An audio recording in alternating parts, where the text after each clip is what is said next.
Hello, everyone, and thank you for tuning in to Sooner Legends Podcast. I'm your host, the legend, Mike Wilkerson, and today I'm bringing you my my second favorite version of the OU Sooners. Probably the best defensive team post Selmon brothers that I got the privilege of seeing and watching. But as always, this video is brought to you by Devil Dogs Brew and Beans. The owner is a former Marine and combat vet who is now in the coffee industry, bringing us his wonderful coffee products. Uh, he has so many blends and flavors on his website that it's too much to mention. But I will tell you, you can get French roast, cowboy blend, breakfast blend, all the good stuff that you enjoy in your coffee drinking experience. And I have a link to his website down in the description. That way you can go directly to his website and take a look at all of his wonderful coffee products that he has. And and if you order on your first order, if you put in the promo code Sooner Legends, you will get 10% off your first order and free shipping. And as soon as the beans are ground and roasted, they will be shipped to you immediately. And for every dollar you spend at Devil Dogs Brew and Beans, a portion of the proceeds goes to the Wounded Warrior Project, which I think is outstanding because our vets they need, especially the ones that came back from Afghanistan and Vietnam and what have you. Them guys need our help. So it's a win-win. You get to enjoy some great coffee while helping out our fellow veterans. And salute to you, big devil dogs. So today, I'm going to be talking about the 1985 Oklahoma Sooners, who I feel had the best defense post Selman brothers that I've I've ever got to see. And I tell you, Barry Switzer fielded some good defenses in his lifetime, but this one was, and the offense for that matter, was just second to none. Um, kind of give you this is from an original spiral notebook that I found lying around in one of my old belongings where I had who the starters, uh, the record that year, who are All Americans, etc. So I figured I'd put this out because I didn't have to go look any of this up anyway, but I just needed to jog my memory on some of the stuff. So anyway, let's back up to 85 to Miami. Troy Aikman goes out in the first quarter with 9 minutes and 18 seconds left and due to a broke ankle. We had to bring in Jamel Holloway, and he got fed to the wolves that day. We lost it 14-27 at home, but it seemed like after that loss, it pissed Oklahoma off, and we went on a freaking rampage. And I mean, we just started kicking everybody's butt. So we ended the season with an 11-1 record, and I'll just go through some of the season and scores, not break them down, but we started the season. We defeated Minnesota 13-7 at their house. Went to K State in Manhattan and defeated them 41-6. We beat Texas 14-7 in the Red River Shootout, which I'll never forget that game because Todd Dodge was Brian Bosworth's hitting dummy all that game, but our offense didn't look too spectacular that game. Then, like I said, we lost to Miami on the fourth game, 14-27 at home, and Troy Aikman went out of the game. Of course, we all know what happened to Troy Aikman. He transferred to UCLA and set the world on fire. But what was funny was watching a 6'4" quarterback from Henrietta, Oklahoma, running a triple option. Now that was comical.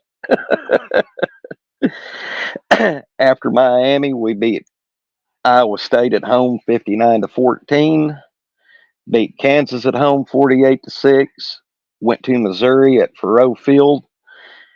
Just body slam Missouri 51-6. And then if y'all remember in that game, Brian Bosworth teed off. I can't remember the quarterback for Missouri, but on the handoff, Bos got him a twofer. Got him the quarterback and the running back. Defeated Colorado 31-0 in Norman. And of course, my all-time favorite game that year was when Nebraska came to our house and we defeated Nebraska 27-7, which ultimately gave us the Big 8 championship. But that game featured what I thought was one of the most prettiest plays Barry Switzer could ever draw up. And it was on OU's first series, they went 3-and-out, punted the ball to Nebraska. Nebraska got it up to the 50 on a pass play to Schnitzler from Nebraska, and that's all they got. And so they punted it back to us deep in our own territory.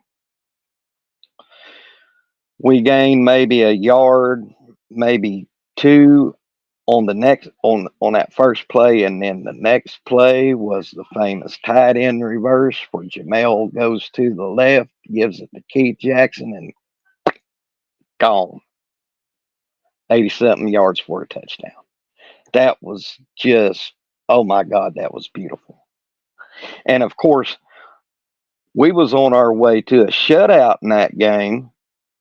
We clean up until, darn near the game was being over in the fourth quarter.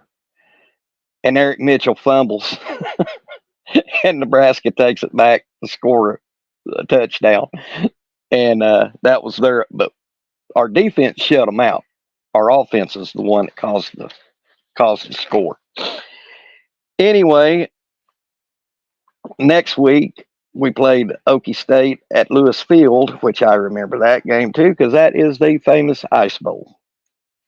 And it was slicker than who flung the chump, which we defeated OSU 13-0.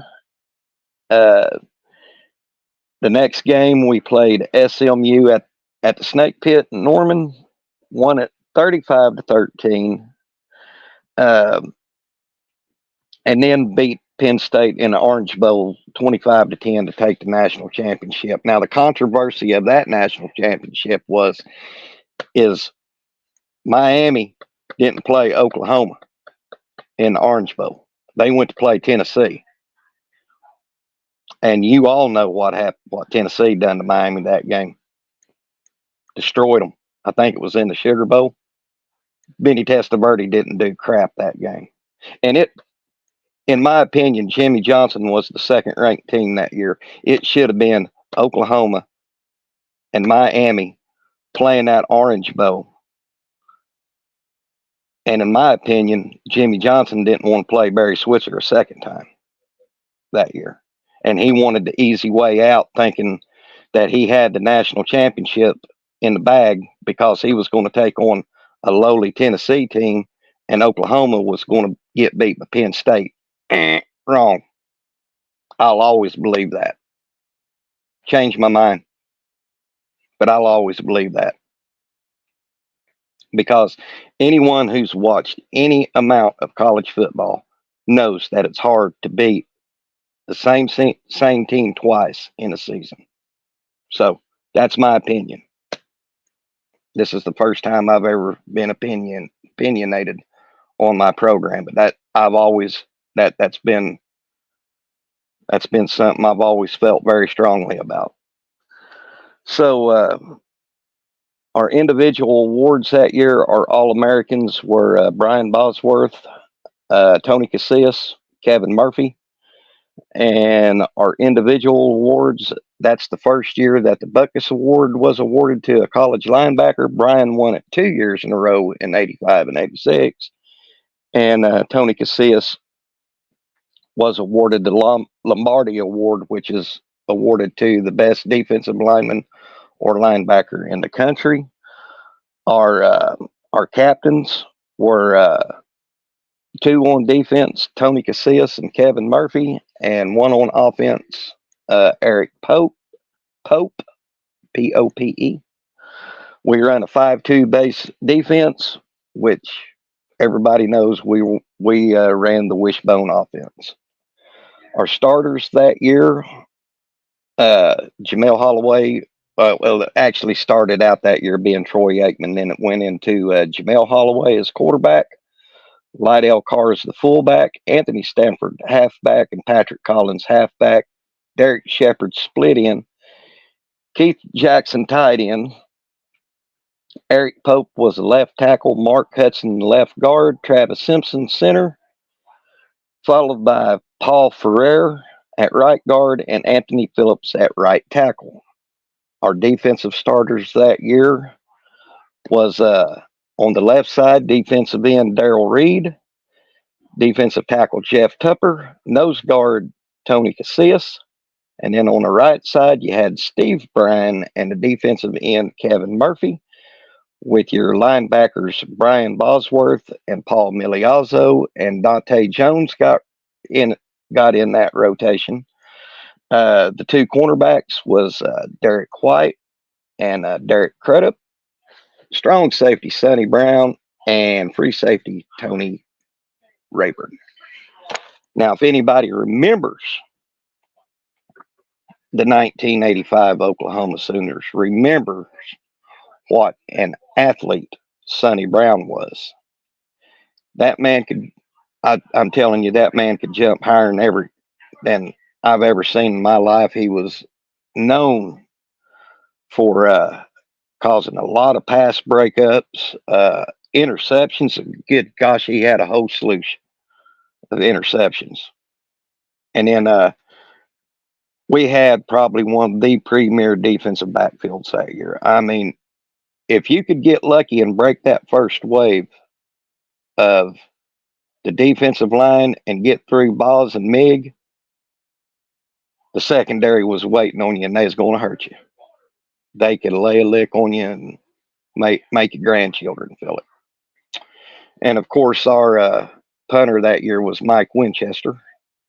So, but yeah, the 85 Oklahoma Sooners is ultimately one of my favorite versions of Oklahoma's great teams that we had that came down the pike. And of course, Gary Gibbs was defensive coordinator.